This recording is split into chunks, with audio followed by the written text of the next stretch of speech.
And with that, we're on to our headliner. A past Sparks speaker, Rob Norris has spent his corporate career in communications with Duke Energy, Cummins, and now his own consultancy, along with his two partners. His first love is history, though. When he was 48, he went back to school to get a master's degree in history, which wasn't exactly a career move, but it did help later when he was offered a job as an instructor at Butler University. Now he teaches at Butler today in the College of Communication, and he keeps bringing history lessons back into it. He says he can't help himself, so let's bring Rob Norris to the Sparks stage.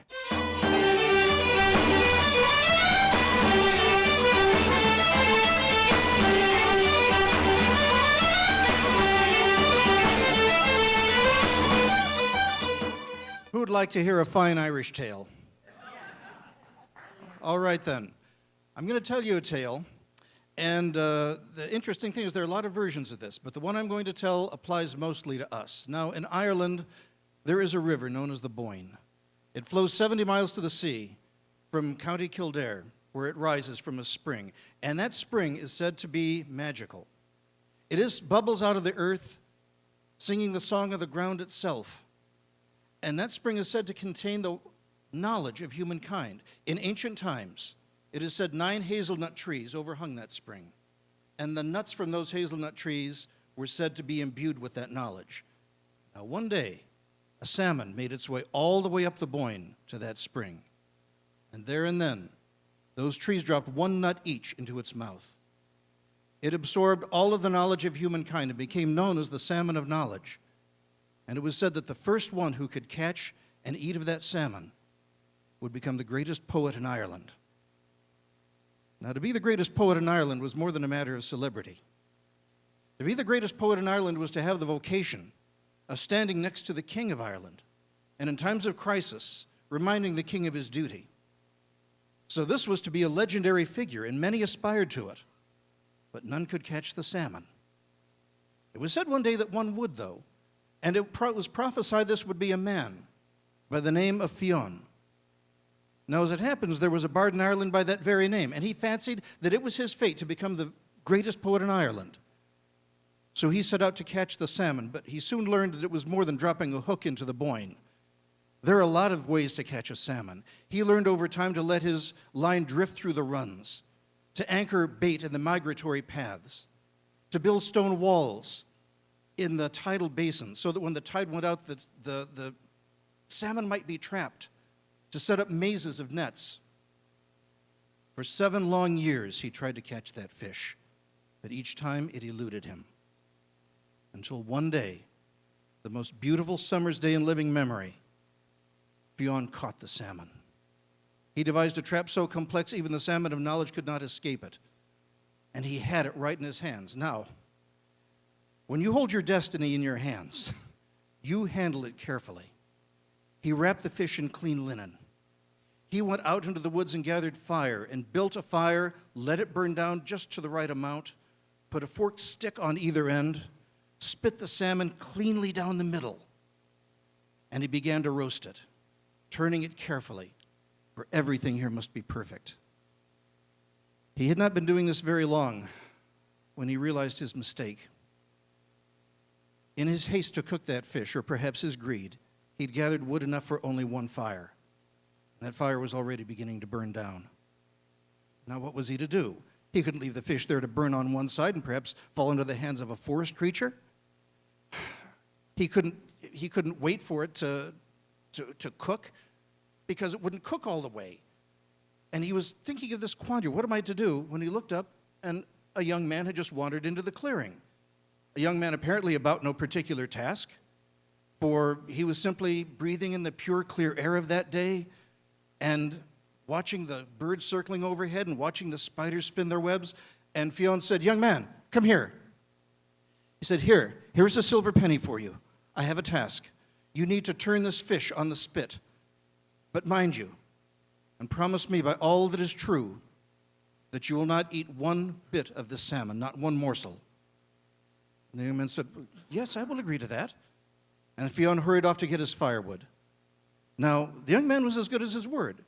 He stayed and turned the fish, but he kept being distracted by the beauties of the day. those fluffy clouds that kept advancing across the sky, the song of the trees dancing in the breeze, the copperfinches whose series of notes always ended on a flourish. And he turned more and more slowly, until finally he looked down to find to his horror he'd stopped turning it at all, and a blister had formed on the underside of the fish. And he thought, oh no, so he turned faster and faster, but of course that did no good. And then he thought, the old man will have my guts for garters if he sees this. He said, now wait, that blister, it's about as big as my thumb. Perhaps if I just push it in, he won't notice. And without a further thought, he pushed in the blister, but in so doing broke it and spilled hot fish oil on him and went, And in that moment, he became the greatest poet in Ireland. The old man had just re-entered the clearing with the firewood and witnessed this. He saw what had happened, and all he said was, what is your name? And the young man said, my name's Fionn. Now, the meaning of this tale, when you think about it, is clear. The old man and the young man are the same person. The old man is your discipline and your skill. He's the one that you build. When you got up for your 8 o'clock classes, you were building the old man. When you took that internship that paid you nothing but taught you so much, you were building the old man. Whenever you did the thankless task and came in early and stayed late, you were building the old man. We need his discipline and his skill. Now, the young man is your spontaneity, your innocence, your passion. You don't have to build the young man. You're born with the young man. The trick in him is keeping him alive. Perhaps you've known people, as I once have, who embodied one but not the other. There was a man I once knew. I worked for many years for a utility, and we have helicopter pilots who fly the lines. This is a guy who actually was the first licensed helicopter pilot in the state of Indiana. He had, by the time I knew him, he had compiled more safe hours in the air than any pilot on earth. So he knew his stuff. He was very skilled. And when he retired, he went out to the California coast, bought a condo, and was going to live the good life. But his family heard from him less and less, and finally they stopped hearing from him at all. They finally sent a nephew out to find out what became of him. And the nephew found him curled in the fetal position on his living room floor, alive, but barely able to function. You see, when he went out, he found there wasn't anything to do. There wasn't any work. You could walk the beach, but once you've done that once or twice, what of that? Every day he got up and there was nothing to do, and it nearly killed him. That's what happens when you let the young man die. On the other hand, I once knew a young man who never built the old one. See, in the early 70s, we looked like that.